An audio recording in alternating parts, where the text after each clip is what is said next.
Hello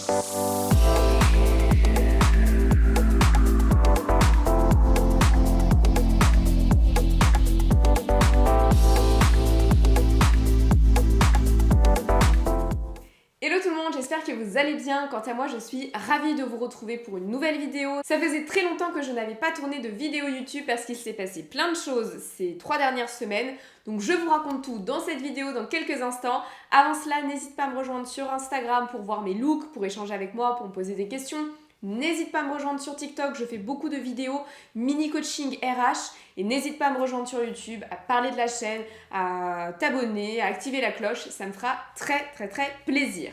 Donc il y a quelques semaines, je vous ai fait une vidéo justement sur mon travail, sur le fait que j'ai travaillé à l'aéroport pendant 4 ans, mais j'utilise bel et bien l'imparfait puisque j'ai changé de travail. Aujourd'hui, je travaille au sein d'une maison depuis pas très longtemps, mais je me disais que avant de vous parler de ce que je fais aujourd'hui, je voulais revenir sur mon parcours. Vous me posez très souvent des questions sur mon parcours, sur ce que j'ai fait, et c'est vrai qu'à chaque fois je vous faisais des petites bribes, je vous parlais par-ci par-là de ce que j'ai fait, mais là au moins c'est l'occasion de faire une vidéo complète là-dessus, comment j'ai réussi à intégrer l'univers du luxe, qu'est-ce que j'ai fait comme études.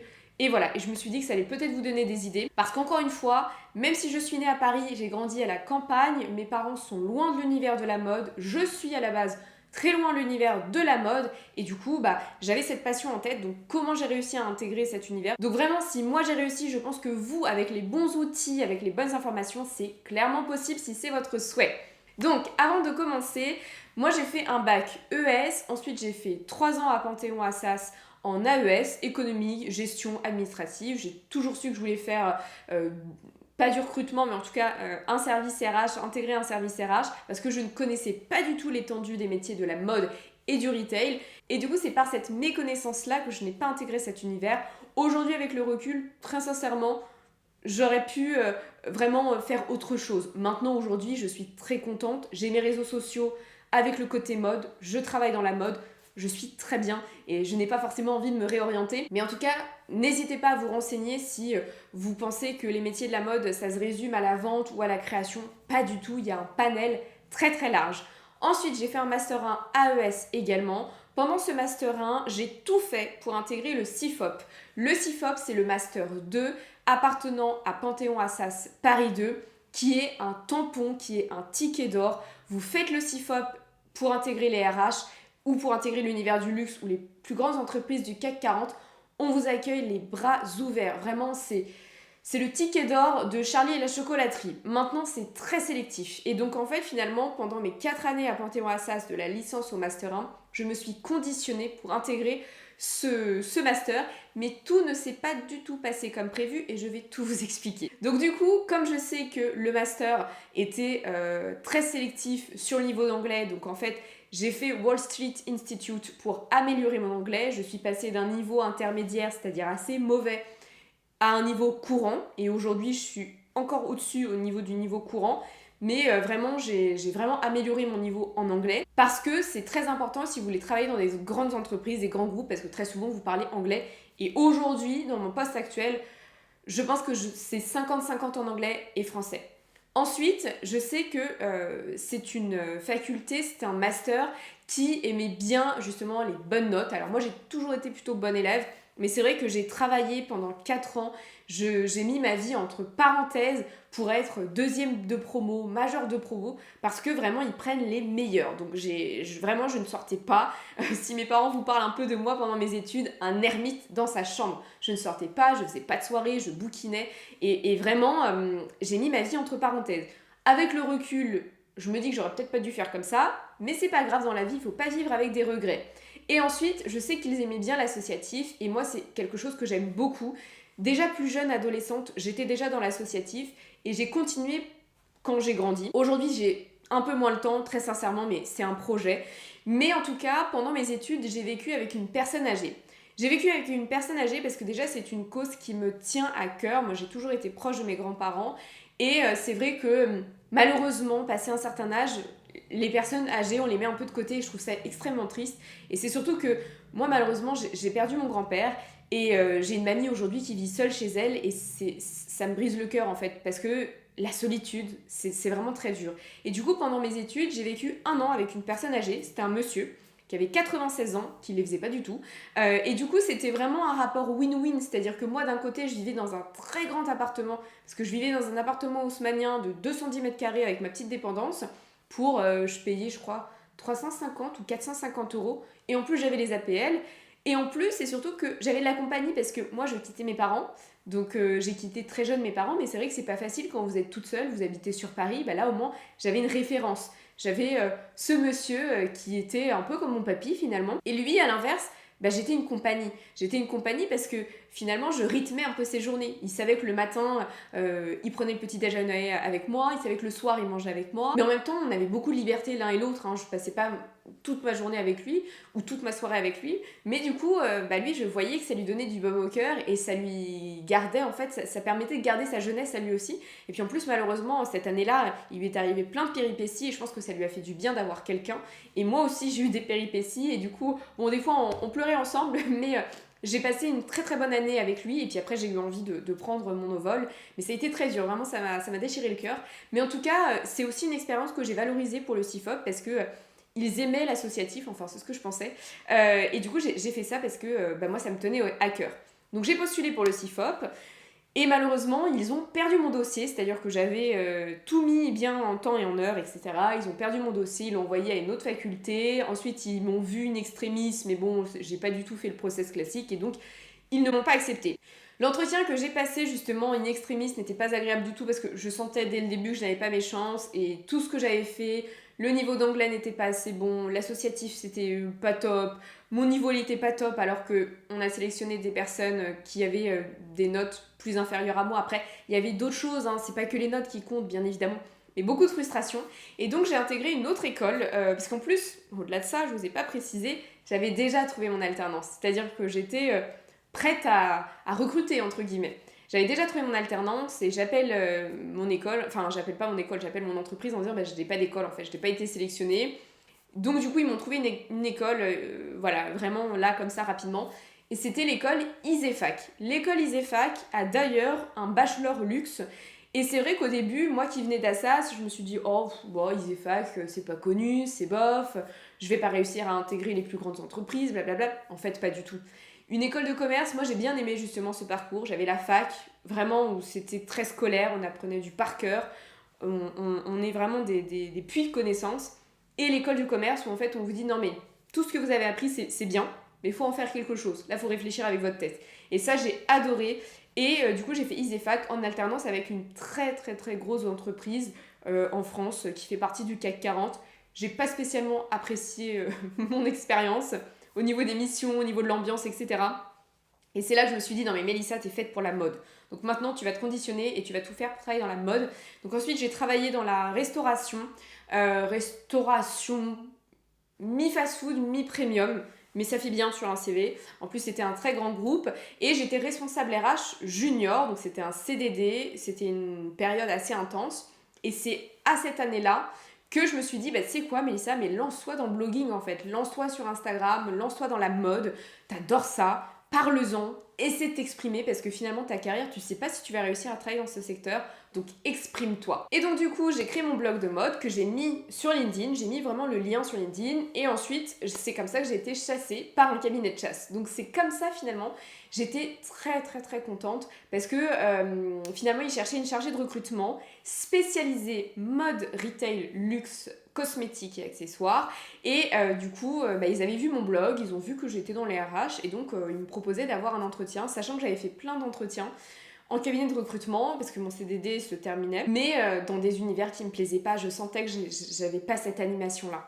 Je rencontre le cabinet, super bon feeling, et en plus ils ont plein de divisions, il y a immobilier, etc. Mais moi c'était vraiment mode retail luxe, donc j'étais tellement contente de pouvoir intégrer ce secteur-là. J'ai été recrutée assez rapidement, et à l'époque j'étais très jeune parce que du coup moi j'ai été diplômée, j'avais 21 ans en master, donc j'intégrais le cabinet à 22 ans. Et c'est vrai que j'ai été très fougueuse, très rebelle, je m'habillais avec un certain style, je voulais vraiment surimposer mon côté mode, c'était vraiment too much. Mais en tout cas, j'ai eu la chance de travailler pour de très grandes maisons de luxe. Et c'est surtout qu'on m'a donné confiance petit à petit. Au début, je faisais des implantations France, c'est-à-dire que vous aviez une marque américaine ou étrangère qui voulait s'installer en France. Et j'ouvrais avec cette marque-là 50 boutiques, donc je faisais des recrutements comme ça. Après, on a commencé à me donner des gammes plus importantes sur des postes différents, des ingénieurs produits, cosmétiques, des chefs de groupe, des chefs de marque en marketing. Ensuite, une partie couture avec des patronnières, avec des modélistes. Et petit à petit, là, j'ai commencé à travailler pour des grandes maisons de luxe, des postes très très très importants, des responsables marketing, des directeurs menswear collection, donc en fait des bras droits de directeurs artistiques très connus. Donc j'ai recruté comme ça des assistants de directeurs artistiques très connus aujourd'hui au sein des maisons. Et finalement, j'avais des paillettes aux yeux parce que ça m'a permis en fait de découvrir plein de groupes différents, de fonctionnement. Et c'est comme cela en fait que ma culture, alors j'avais une culture mode sur les collections, etc. Mais ma culture professionnelle luxe s'est développée. C'est-à-dire que, alors je ne le fais pas, mais c'est vrai qu'en recrutant pour autant de maisons, je sais par exemple dans quelle maison il y a une super ambiance, dans quelle maison il faut être vraiment solide mentalement, qu'est-ce qu'on exige, quel type de profil on aime dans telle ou telle maison. Et c'est pour ça en fait que des fois je vous donne des conseils, ou quand vous me donnez des conseils personnalisés, je vous dis là il faut vraiment que tu fasses ça, ou là il faut que tu fasses ça. Alors peut-être que la partie coaching sera un projet un jour, mais le recrutement dans la mode et dans le luxe, c'est un vrai métier. Je sais qu'il y a beaucoup de personnes qui donnent des conseils, et c'est vrai qu'il y a des conseils basiques, il y a des grands conseils qu'on peut retrouver partout, mais pour avoir travaillé pour plus de 200 maisons, chaque maison a ses particularités et il faut vraiment bien les connaître parce que c'est ce qui va faire mouche en entretien. Et c'est vrai que pour moi, ma plus grande victoire, c'est quand vous m'envoyez un message où vous me dites Mélissa, j'ai appliqué tes conseils et ça y est, je suis prise ou je suis pris. Vraiment, quand j'ai le temps de vous accompagner là-dessus, je le fais avec grand plaisir. Peut-être qu'un jour, ce sera une nouvelle activité. J'espère, si le temps me le permet, parce que c'est vrai que c'est très intense de combiner les deux. Et c'est vrai que, en tout cas, vous sentez de toute façon que je suis très passionnée par mon métier, donc je ferai toujours les deux, à savoir les réseaux sociaux, je ne vous abandonnerai pas, et la partie métier RH, parce que pour moi les deux, ça fonctionne de pair. Donc en tout cas le cabinet, j'ai fait ça pendant pas mal d'années, et après j'ai travaillé chez Lagardère, qui était un de mes clients, parce que du coup quand j'étais en cabinet, ce qui était sympa aussi, c'est que j'ai été sur la partie recrutement, chasse, où je recrutais vraiment des très haut poste sur plein de maisons de luxe, mais j'avais aussi après cette partie commerciale où c'est moi qui prospectais de nouveaux clients. Et du coup, voilà, c'était hyper stimulant et Lagardère était un de mes clients. Et du coup, ils m'ont contacté pour me dire Mélissa, est-ce que tu veux rejoindre l'équipe? L'équipe s'agrandit, etc. Donc j'ai passé les entretiens et j'ai été recrutée assez rapidement. Et c'est vrai que moi, mon projet n'a jamais été de travailler tout le temps en cabinet parce que finalement, quand on travaille en cabinet, ce qui est assez frustrant, c'est qu'on recrute et puis après, ça s'arrête là en fait. Il n'y a pas la partie développement des carrières, développement des compétences et on ne s'inscrit pas dans une stratégie. Alors ça peut convenir à certaines personnes, mais moi c'était pas mon cas. Je voulais vraiment m'inscrire dans une stratégie globale. Donc j'ai travaillé pendant 4 ans au sein du groupe Lagardère. Je vous ai fait une vidéo là-dessus. Et c'est vrai que vous m'avez même dit, mais ça c'est sponsorisé ou pas? Mais non, en fait je suis vraiment passionnée par ce que je fais. J'aime l'humain, j'aime le luxe, j'aime la mode, j'aime être sur le terrain, donc forcément ça me passionne. Et puis quand j'ai intégré le groupe Lagardère, moi très sincèrement je n'ai jamais décollé des terminaux sur lesquels je travaillais. Du coup je ne savais pas qu'il y avait tout ça. Et je me souviens que la première fois que je suis allée sur le terrain, en fait, j'étais comme ça, en fait. Je me suis dit, waouh, en fait, c'est ça l'aéroport, mais c'est magnifique. Ok, c'est le luxe, parce que quand on dit, oui, je travaille dans le luxe à l'aéroport, les gens, ils vous disent, oui, enfin, les duty free. Ouais, mais je crois que tu te rends pas compte.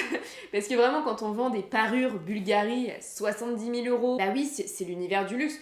Pareil, au niveau de la partie vin, spiritueux, on a des pièces d'exception, on a vraiment des pièces d'exception de partout, mais on ne s'en rend pas compte et du coup je me suis dit que ce serait sympa justement de vous faire cette vidéo que je vous invite à regarder du coup sur mon métier. Comme il y a beaucoup de clauses de confidentialité, j'ai d'ailleurs demandé l'accord de mon entreprise qui a vérifié la vidéo avant de la publier. Je ne peux pas tout vous dire, mais ça vous donne un petit aperçu, mais c'est vrai que c'est un univers dans un autre univers, donc j'ai fait ça pendant 4 ans. J'étais sur le flagship, donc le terminal 2EKLM. Donc c'était vraiment le flagship, il y avait 687 personnes sur mon terminal, enfin sur les 3 portes, et un chiffre d'affaires colossal. Et c'est vrai que j'ai recruté pour plein de maisons différentes, plein de postes différents. Et ça, c'est vrai que c'était hyper intéressant. Je faisais aussi toute la partie mobilité, développement des carrières, donc quelqu'un qui veut évoluer, c'était moi. Quelqu'un qui était démotivé et qui avait besoin voilà, d'une vision RH, je venais sur le terrain. Alors je n'ai pas la prétention de dire que je connaissais les 700 personnes, mais en tout cas j'étais très souvent là et voilà, et très fière de voir que j'ai recruté des personnes pour plein de belles maisons. Et c'est vrai que j'ai adoré, mais aujourd'hui, je ne fais plus partie du groupe, je suis partie, et c'est pour cela d'ailleurs que je vous ai fait la vidéo, parce que comme je suis au service recrutement, c'est toujours un petit peu compliqué, parce que je suis amenée à rencontrer beaucoup de personnes de l'extérieur, et je ne voudrais pas que ça empiète, je ne voudrais pas que justement, en fait, la partie réseaux sociaux empiète sur ma partie professionnelle, parce qu'en plus, je suis au recrutement. Donc c'est toujours un rôle particulier, parce que finalement, je suis tout de même décisionnaire en fait au sein d'un entretien, donc je voudrais pas que ça biaise en fait. Donc voilà, si jamais vous me reconnaissez en entretien, ne me le dites pas. Vraiment, ne me dites rien. À la limite, quand vous êtes recruté, si vous me dites, bah, au fait, Mélissa, je te suis avec grand plaisir, mais en entretien, comme c'est sur votre carrière, c'est sur vous. Donc voilà, je ne voulais pas, et de toute façon, quand on travaille dans le luxe, on a beaucoup de clauses, donc de toute façon, l'entreprise n'était pas non plus opérationnelle là-dessus, hein, qu'on se le dise. Et du coup, effectivement, je leur ai proposé de faire cette vidéo, puisque je partais, comme ça permettait de vous montrer, en fait, ce que j'ai fait pendant 4 ans, mais aussi de vous montrer aussi l'envers du décor. Et aujourd'hui, j'ai intégré une maison, donc je ne travaille plus au sein d'un groupe, mais au sein d'une maison de luxe depuis quelques jours, quelques semaines. C'est très très très très frais, c'est intense, d'où le fait que je sois un peu moins présente en ce moment. C'est beaucoup de travail, mais ça me passionne, et voilà, j'ai toujours eu pour projet, de toute façon, mon parcours, il était clair dans ma tête. Je voulais faire les cabinets parce que c'est très formateur et c'est très très très valorisé dans l'univers du luxe. Si jamais vous voulez travailler que ce soit même en marketing, parce qu'il y a des cabinets de communication marketing, ou même en RH, faire un passage en cabinet, c'est très valorisé parce que c'est un autre rythme. On travaille sous la pression, on travaille avec plein de clients différents, on doit être polyvalent, réactif. Et donc du coup, j'ai toujours su que je voulais faire un passage en cabinet, et puis c'est eux qui m'ont donné la chance, parce que j'aurais jamais pu intégrer des maisons ou même des groupes de luxe si je n'avais pas fait ce passage-là. Ensuite, Lagardère, ça a été très intéressant parce que j'ai travaillé pour plein de maisons différentes. Et c'est vrai que déjà, j'avais travaillé pour plein de maisons différentes en travaillant au sein du cabinet, mais j'avais aussi travaillé pour plein de maisons différentes chez Lagardère. Donc en fait, aujourd'hui, j'ai une vision du marché assez importante. J'ai eu une culture mode parce que je m'y suis toujours intéressée, mais quand vous avez une culture luxe intra-entreprise, de savoir que dans tel groupe ils sont comme ça, de savoir leur fonctionnement, ça c'est de l'or. Ça vaut précieux, parce que même aujourd'hui, quand je recrute pour telle ou telle maison, ou même là dans ma maison actuelle, je sais quel profil je peux aller approcher, ou quelles expériences sont valorisées pour intégrer cette entreprise-là. Donc voilà, c'est un univers qui me passionne. Donc à la base, vraiment, j'ai grandi à la campagne, je n'ai pas fait des études dans le luxe, mais j'ai persévéré, j'ai créé un blog, j'ai valorisé ça sur mon CV, sur LinkedIn. N'hésitez pas justement à me suivre sur TikTok, parce que je vous donne plein de mini conseils comme ça. Je vous ferai des vidéos de toute façon recrutement plus complètes pour vous donner des idées si jamais cet univers vous passionne là. Mais je voulais aussi vous parler un petit peu de mon métier, de vous parler de mes changements, justement, mes changements de carrière. Là, je suis en période d'essai dans une maison de luxe, j'espère que ça va bien se passer. Voilà, je veux aussi créer cette proximité-là et vous dire ce qui se passe un petit peu dans ma vie, tout en gardant cette confidentialité, parce que là, comme j'intègre, de toute façon, pareil, je ne pourrai pas vous dire où je travaille, mais voilà, en tout cas, je suis très contente, et donc c'est pour ça que j'ai été un petit peu moins présente, mais je reviens petit à petit, le temps de trouver mon rythme. En tout cas, j'espère que cette vidéo un peu plus personnelle vous aura plu. Je vous fais de gros bisous, et je vous dis à très bientôt pour de nouveaux contenus.